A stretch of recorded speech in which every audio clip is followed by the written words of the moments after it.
দেশ করতে জুলাই পদযাত্রার অংশ হিসেবে আজ সাতক্ষীরা ও বাগেরহাটে পদযাত্রা করবে জাতীয় নাগরিক পার্টি এনসিপি। এরই মধ্যে দলটির গাড়িবহর পৌঁছেছে সাতক্ষীরায়। এ বিষয়ে আরো খোঁজখবর রাখছেন আমার সহকর্মী আকরামুল ইসলাম। একটু যুক্ত হতে চাই তার সঙ্গে। আকরাম, এনসিপির আজকের কর্মসূচি সম্পর্কে একটু বিস্তারিত জানতে চাই আপনার কাছ থেকে।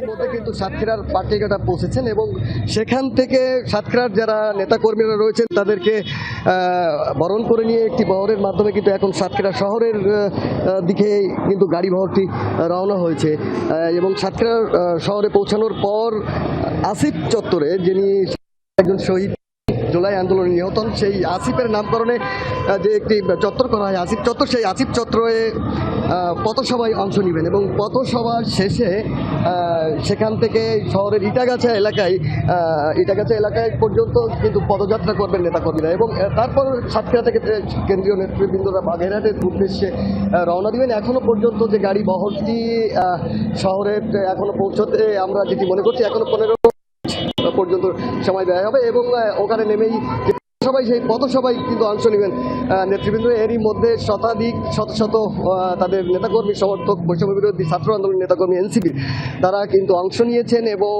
যেখানে পথসভাটি হবে সেখানেই মূলত জড়ো হয়েছেন এবং একটি বহর তাদেরকে রিসিভ করার জন্য পাটকেঘাটা কুমিরায় এসেছিলেন। সেখান থেকে এখন সাতক্ষীরার উদ্দেশ্যে বহরটি রওনা হয়েছে।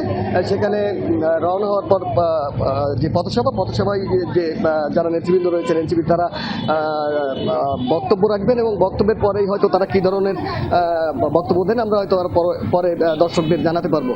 জি আকরাম, সে খবর আপনার কাছ থেকে জেনে নেব। ধন্যবাদ আপনাকে।